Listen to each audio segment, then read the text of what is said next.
Breaking news చూస్తున్నారు. America అధ్యక్షుడు ట్రంప్ని target చేశారా? బ్యాక్ టు బ్యాక్ అతనిపైన హత్యాయత్నాలు జరుగుతున్నాయా అంటే అవునైన మాట వినిపిస్తోంది. ఈ ఘటన కూడా వింటే అటువంటి మాటకి ఇంకెంత కన్ఫర్మేషన్ వస్తుంది. అమెరికా అధ్యక్షుడు ట్రంప్పై మళ్ళీ హత్యాయత్నం జరిగింది. వైట్ హౌస్కి 800 మీటర్ల దూరంలో కాల్పులు జరిగాయి. వాషింగ్టన్ డీసీలోని నేషనల్ మాల్ దగ్గర సీక్రెట్ సర్వీస్ అధికారులపై కాల్పులు జరిపాడు దుండగుడు.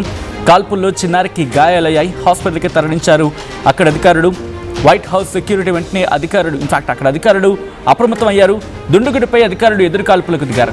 తాత్కాలికంగా వైట్ హౌస్ను దిగ్బంధించారు అధికారులు. ట్రంప్ ప్రెస్ మీట్ పెట్టే కొద్దిసేపటికి ముందే ఈ కాల్పులు జరిగాయి. 10 రోజుల కిందటే ట్రంప్పై కాల్పులు జరిగాయి. హిల్టన్ హోటల్లో ట్రంప్ డిన్నర్ మీట్లో ఉండగా ఈ ఘటన జరిగింది.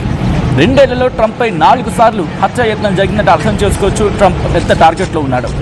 ఏప్రిల్ 26న హిల్టన్ హోటల్లో ఆయన ఉండగా కాల్పులు జరిగాయి. 2024 జూలైలో పెన్సిల్వేనియా సభలో ట్రంప్పై కాల్పులు జరిగాయి.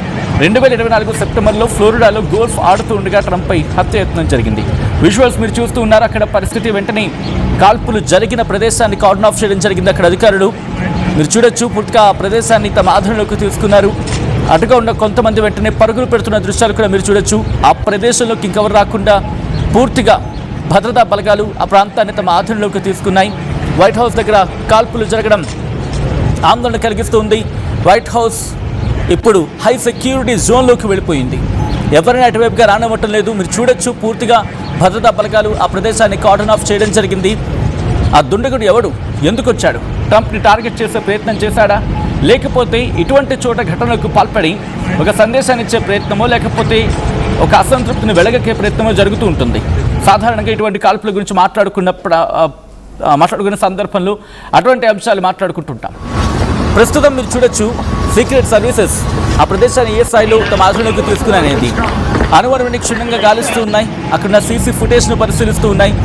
ఆ దుండగుడు ఎవడు, ఎక్కడి నుంచి వచ్చాడు, ఎందుకు వచ్చాడు అనేది డీటెయిల్గా ఇన్వెస్టిగేషన్ జరుగుతుంది. దానికి సంబంధించిన బిగ్ బ్రేకింగ్ న్యూస్ చూస్తున్నారు.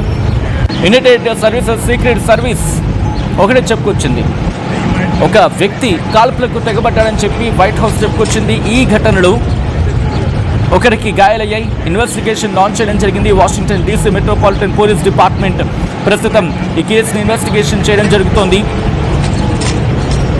మరి ముఖ్యంగా అమెరికా అధ్యక్షుడు ట్రంప్ పట్ల ఏం జరుగుతోంది, ఎందుకు ఈ హత్యాయత్నాలు జరుగుతున్నాయి? ఎందుకంటే గత ఏప్రిల్ 26 ఏప్రిల్ 26న హిల్టన్ హోటల్లో ఉండగా కాల్పులు జరిగాయి. అక్కడ కూడా భద్రతా లోపం అని చెప్పి యునైటెడ్ స్టేట్స్కి సంబంధించి సీక్రెట్ సర్వీస్ మీద పెద్ద ఎత్తున ఆరోపణలు వినిపించాయి. ఆ వ్యక్తి అక్కడికి చేరుకున్న తర్వాత, మారణాయుధాన్ని పట్టుకున్న తర్వాత అక్కడికి వచ్చి చెక్ చేస్తున్న క్రమంలో దొరికాడు తప్ప అంతకుముందు ఎందుకు కంట్రోల్ చేయలేకపోయారు? వాళ్ళు అక్కడ లోపలికి ఎంట్రీ ఇచ్చే సందర్భంలో ఇంకెంత దూరం లేదట, చాలా దగ్గరగా ఉంది అనేది అక్కడ వినిపించిన మాట. మరి అటువంటి సందర్భంలో సీక్రెట్ సర్వీసెస్ ఫెయిల్యూర్ అక్కడ కనిపించింది. అండ్ ఈరోజు ఒక వ్యక్తి, ఇంతవరకు అతను ఆచూకీ దొరకలేదు. ఆ కాల్పులు జరిపిన వ్యక్తిని ఎక్కడున్నాడు, వాడి కోసం ఇన్ఫాక్ట్ ఆ వ్యక్తి కోసం గాలింపులు జరుగుతూ ఉన్నాయి. అమెరికన్ సీక్రెట్ సర్వీసెస్, మరి ముఖ్యంగా వాళ్ళ ఇంటెలిజెన్స్ గురించి మాట్లాడుకుంటూ ఉంటాం. అమెరికాలోనే స్ట్రాంగెస్ట్ మిలిటరీ అని చెప్పి, ఇన్ఫాక్ట్ ప్రపంచంలోనే స్ట్రాంగెస్ట్ మిలిటరీ అని చెప్పి అమెరికా గురించి చెప్తూ ఉంటారు. అంతేకాదు నిఘా వ్యవస్థలు, ఇంటెలిజెన్స్లో చాలా స్ట్రాంగ్ అని వింటూ ఉంటాం. అండ్ ఇరాన్ మీద దాడి జరిపినప్పుడు ఎంత ప్రిసిషన్ స్ట్రైక్ చేశారు, ఎంత precision strike. That supreme leader Ayatollah Ali ఖమేనీని చంపేందుకు ఎక్కడ ఉన్నాడో చూసి ఆ లొకేషన్ టార్గెట్ చేసి ప్రపంచానికి, ఎక్కడ బయట ప్రపంచానికి తెలియదు Iran supreme leader Ayatollah Ali Khamenei ఎక్కడున్నాడు. అటువంటి సుప్రీం లీడర్ ఎక్కడున్నాడు, ఎంతమందితో మీటింగ్లో ఉన్నాడు, ఎంత డెప్త్లో, ఆ బిల్డింగ్ ఎంత డెప్త్లో ఉంది, ఆయన ఛాంబర్ ఎంత సెక్యూరిటీ జోన్లోకి ఉంది, ఆఖరి నిమిషంలో ఎలా స్కెడ్యూల్ చేంజ్ అయింది, ఆ స్కెడ్యూల్ చేంజ్ అయిన తర్వాత ఆ ఇన్ఫర్మేషన్ ఎలా క్యాచ్ చేశారు, ఆ ఇన్ఫర్మేషన్ని క్యాచ్ చేసిన తర్వాత యుద్ధం జరుగుతున్న టైంలో అక్కడికి కరెక్ట్గా B-2 బాంబర్ లాంటి ఒక అడ్వాన్స్డ్ ఆ వార్ ప్లేన్స్ని ఉపయోగించి అక్కడికి పంపించి గ్రౌండ్ పెనట్రేటింగ్ బాంబ్స్ అంటూ ఉంటారు, వాటిని రిలీజ్ చేసి వంత ప్రిసిషన్ స్ట్రైక్ కదా, ఇదంతా కోఆర్డినేషన్ కదా. ఇంత చేసిన అమెరికా మిలిటరీ ట్రంప్ విషయంలోకి వచ్చినప్పుడు ఏం జరుగుతోంది, ఇంటెలిజెన్స్ వ్యవస్థ ఏమైపోతోంది, ఈ ప్రశ్నలు రైజ్ అవుతూ ఉన్నాయి. వరుస ఘటనలు ఒక్కసారిగా అమెరికాను ఆందోళనకు గురి చేస్తూ ఉన్నాయి. ఇరాన్ మీద దాడి చేస్తున్న తర్వాత, ఇరాన్ మీద దాడులకు పాల్పడిన తర్వాత అమెరికా మీద మరీ ముఖ్యంగా అధ్యక్షుడు ట్రంప్ మీద కాల్పులు అనేవి ఇంకా ఎక్కువ అవుతూ ఉన్నాయి. ప్రస్తుతం దానికి సంబంధించిన బిగ్ బ్రేకింగ్ న్యూస్ చూస్తూ ఉన్నారు.